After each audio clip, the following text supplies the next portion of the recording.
Hoy vamos a continuar con la lectura del artículo El debate sobre las necesidades y la cuestión de la naturaleza humana. Un artículo que venimos leyendo ya desde hace 3 programas. Lo vamos a retomar en el momento en que lo dejamos en la lectura anterior. Habíamos habíamos hecho un esfuerzo por comprender qué relación hay entre el modo de ser del hombre contemporáneo, de este llamado Homo economicus, competitivo, ávido, que busca siempre maximizar su utilidad, y este hombre consumidor moderno, que está siempre exigiendo nuevos productos, nuevos servicios, tanto ante el mercado y ante el Estado, en un afán permanente de poseer y de rodearse de más bienes y de servicios. Este ser humano, tal como hoy en una gran mayoría, podríamos decir así, se nos muestra, con lo que pudiera ser la verdadera naturaleza humana, porque si ese modo de ser del hombre corresponde a la naturaleza humana y es la expresión fiel de la naturaleza humana, no podríamos pensar de manera realista en desarrollar otra economía basada en valores solidarios, en una forma de consumir más consciente, más responsable. Pero nuestra lectura, nuestros análisis nos habían llevado a la conclusión, razonada, argumentada, de que en realidad la naturaleza humana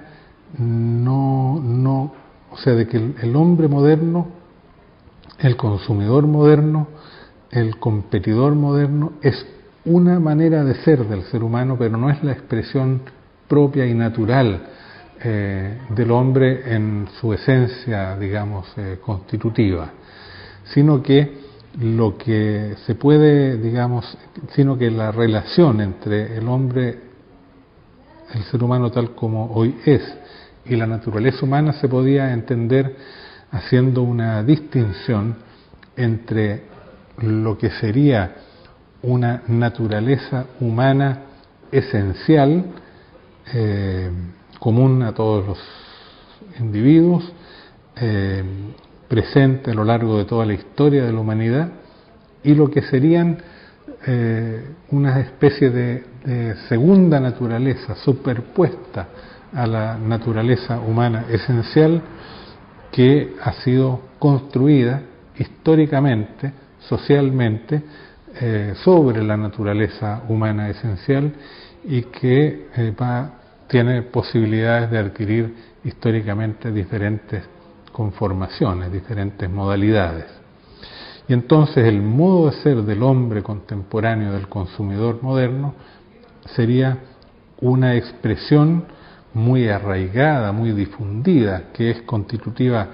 de lo que llamamos aquí una especie de segunda naturaleza humana, pero no sería la expresión única de la naturaleza humana esencial. Una vez que hemos demostrado eso, nos surge entonces la pregunta de cómo sea posible realizar una transición, una transformación, de manera que los seres humanos puedan configurarse de otra manera distinta a como han sido configurados en la sociedad moderna, pero que siendo siempre coherentes y siendo siempre fundados en la naturaleza humana esencial, podamos dar lugar a un modo de vida, a un modo de entender, de concebir y de practicar las necesidades humanas, las aspiraciones y deseos humanos, que sí sea compatible con una economía ética, con una economía solidaria y con una civilización superior. Entonces, habíamos llegado a ese punto y continuamos ahora con la lectura. Decíamos que la idea de que sobre la naturaleza humana esencial puedan levantarse segundas naturalezas no es nueva. Diferentes autores se han referido a una segunda naturaleza humana, pero entienden por ella cosas diferentes. Para algunos se trata de la naturaleza humana consciente, que debe distinguirse de la naturaleza humana biológica. Otros toman el término en sentido histórico y conciben la segunda naturaleza para referirse a tipos humanos que se caracterizan por su pertenencia a una religión o a una ideología política. Algunos piensan en la idea de un hombre nuevo como portador de otra segunda naturaleza. Y tal vez en la base de todas estas concepciones esté el antiguo proverbio que dice: la costumbre es una segunda naturaleza de los hombres.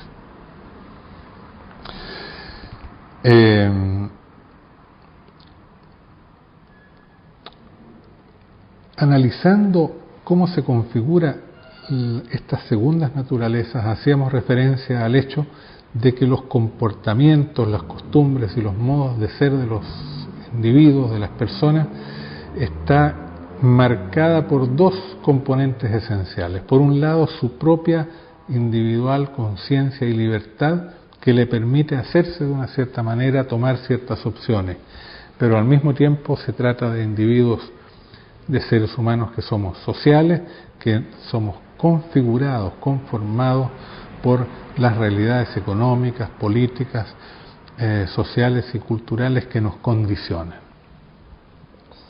Y que por lo tanto esta segunda naturaleza es el resultado de opciones individuales, pero que también han sido configuradas socialmente. Y analizando al ser humano tal como hoy aparece ante nosotros como el consumidor que hemos descrito,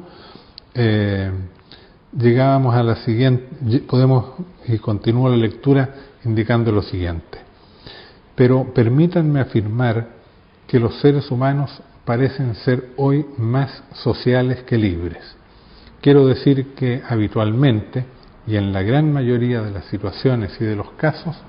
las personas actúan condicionadas socialmente, fuertemente determinadas por la colectividad de la que forman parte, conformándose según las exigencias y los requerimientos de la economía, del orden político, institucional, jurídico, etc., y del contexto cultural en los cuales nacen, crecen y se educan. La libertad individual se manifiesta siempre, pero habitualmente en los hechos pequeños, en las decisiones menores, mientras que en las grandes direcciones que implican procesos históricos, estructurales, civilizatorios, siguen normalmente las direcciones establecidas y actúan socialmente como hombres masa. Pongo un ejemplo. Como consumidores, los modernos se comportan como masa, siguiendo criterios semejantes y comunes en cuanto a la racionalidad y a la lógica con que actúan. Como individuos libres, toman decisiones diferenciadas, escogiendo las marcas de los productos particulares en los estantes de los supermercados. Por esto es tan fácil actualmente crear una nueva... Por esto es tan difícil actualmente crear una nueva economía, una nueva civilización, una nueva segunda naturaleza y un nuevo tipo de consumidor como integrante de ella. El ser humano hoy día es un ser masificado, es un ser que expresa su libertad en decisiones menores, secundarias, mientras que la lógica con que actúa como consumidor, como productor, como ser social, está marcado por la presión de unas estructuras económicas, políticas, culturales que lo marcan, lo determinan con extraordinaria presión. Y por lo tanto el cambio, que supone opciones libres de los individuos a otro modo de ser,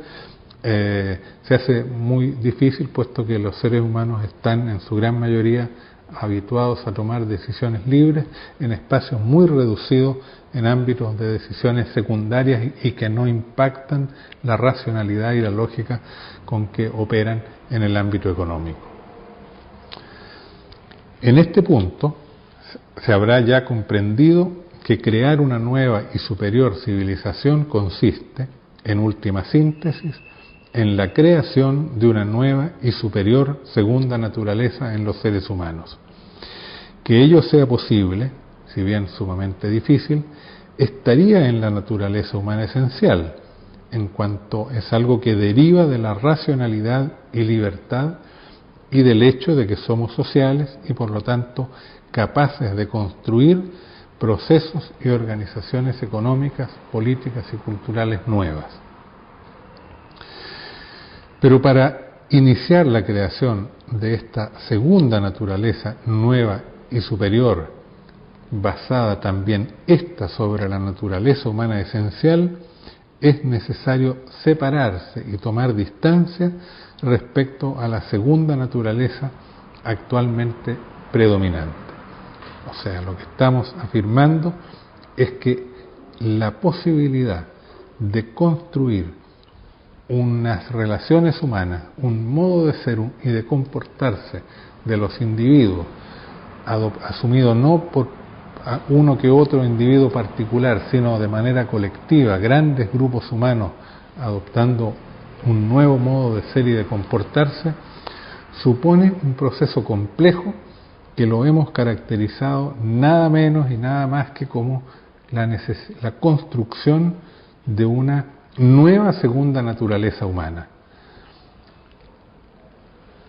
No basta procesos educativos, no basta cambios o modificaciones o conversiones individuales, sino que se trata de un proceso extraordinariamente complejo, tal como queda definido por este concepto de construcción de una segunda naturaleza humana. Pero sigo con la lectura. Es posible, un nuevo párrafo comienza entonces con esta pregunta: ¿es posible y cómo la creación de una nueva segunda naturaleza, o sea, un cambio profundo en el modo de ser y de comportarse de las personas? Teóricamente es posible, en cuanto en la naturaleza humana básica está la libertad, la posibilidad de decidir, y por ello siempre existe la posibilidad de la autonomía respecto de la segunda naturaleza dada, existente. Una nueva segunda naturaleza es posible en cuanto los hombres pueden decidir, escoger, crear y orientarse por sí mismos. Y es posible también que tal nuevo modo de ser se generalice, por cuanto la libertad individual está limitada por condicionamientos, influencias, contextos, poderes, etcétera, que podrían ir cambiando. O sea, afirmamos que es posible. Es la primera afirmación. Y es posible porque está en la naturaleza humana la libertad, la posibilidad de cambiar y la posibilidad de generar y de construir procesos sociales, económicos y políticos distintos a los que hoy día predominan. Sin embargo, para iniciar la creación de una segunda naturaleza, de una nueva segunda naturaleza, es ante todo necesario que algunos individuos alcancen la autonomía mediante su propia racionalidad y libertad respecto a la segunda naturaleza predominante. Estos individuos, organizados en redes y potenciándose recíprocamente, podrán luego expandir el nuevo modo de ser y de comportarse a través de acciones y procesos sociales,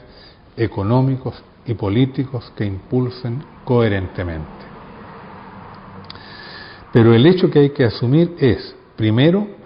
que el inicio de la creación de una nueva civilización, de un nuevo tipo humano, es hoy, tal como lo ha sido en el pasado, un proceso que es iniciado por pocos, porque son pocos los que aplican la libertad a las grandes direcciones del propio vivir y no limitadamente a decidir sobre cuestiones secundarias en un marco socialmente establecido y predeterminado. Es decir, la construcción de una nueva segunda naturaleza no ocurre cambiando una segunda naturaleza, haciendo surgir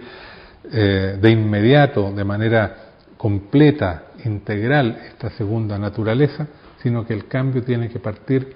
de algunos individuos, normalmente pocos, que tengan la fuerza, la autonomía para tomar distancia respecto a la segunda naturaleza existente, o sea, respecto al modo de ser predominante, y libre y conscientemente asuman nuevas maneras de comportarse, nuevas maneras de relacionarse, nuevas maneras de sentir, nuevas maneras de pensar, nuevas maneras de actuar. Ahora bien, continúo. Para que los individuos, esos pocos, puedan iniciar la creación en sí mismos de una nueva segunda naturaleza, es necesario que se conecten con la primera naturaleza, haciéndose libres, racionales y sociales. Si no nos conectamos con nuestra naturaleza humana esencial, no podemos iniciar la creación de una nueva y superior segunda naturaleza. En particular, la creación de un nuevo tipo de consumidor supone desprenderse de aquella segunda naturaleza que se manifiesta en el consumidor moderno. Pues bien, para desprenderse y liberarse de tal segunda naturaleza, es necesario que establezcamos contacto con nuestra íntima naturaleza humana esencial y su correspondiente estructura esencial de necesidades. ¿Qué estamos afirmando? Estamos afirmando que la única manera de alejarnos, de diferenciarnos respecto al modo de ser socialmente predominante, es que de manera individual, actuando libre y conscientemente con autonomía respecto a esa sociedad, vamos construyendo en nosotros mismos, para después poder irlo expandiendo, o puedan otras personas también realizando el mismo proceso, ir desarrollando ese nuevo modo de ser, de pensar, de sentir y de relacionarse. Pero ¿cómo se toma distancia con la segunda naturaleza existente, es decir, con el modo de ser predominante, con lo que es costumbre generalizada? No se puede hacer, es lo que yo afirmo acá, a menos que el individuo tome contacto en su interior con su naturaleza humana esencial, es decir, penetrando más allá de la segunda naturaleza conformada socialmente, que se le ha sido de alguna manera impuesta. Tiene que entrar dentro de sí mismo, tomar contacto con su conciencia, con su libertad, con su naturaleza humana esencial, con sus verdaderas o generales y universales necesidades humanas, para a partir de allí, desde esa naturaleza humana esencial, construir, levantando ese nuevo modo de ser. Y es lo que se afirma inmediatamente después. Tomar contacto con nuestra íntima naturaleza humana esencial no es sencillo, porque ella se encuentra escondida y oprimida bajo la segunda naturaleza que la civilización capitalista y estatista ha construido en nosotros. Por esto es preciso comenzar con la conquista de la autonomía respecto de esa segunda naturaleza y de los modos de pensar y de comportarse propios de la vieja civilización. Un elemento primordial de esta conquista de la autonomía consiste en descubrir y reconceptualizar las necesidades y su modo de ser y de manifestarse, redescubrirlas tal como se dan al nivel de nuestra naturaleza humana esencial, no tal como se presentan en la segunda naturaleza actual. En otras palabras, conectarse con nuestra naturaleza humana esencial implica, ante todo, tomar conciencia de la forma verdaderamente humana, racional, libre y social en que se manifiestan nuestras necesidades, aspiraciones y deseos. Es decir, hay que hacer un proceso profundo que es a la vez intelectual y moral, un proceso de conocimiento de lo que somos y de redescubrimiento de nuestras capacidades de autonomía, de nuestras posibilidades de actuar con libertad y de diferenciarnos de la manera de ser predominante.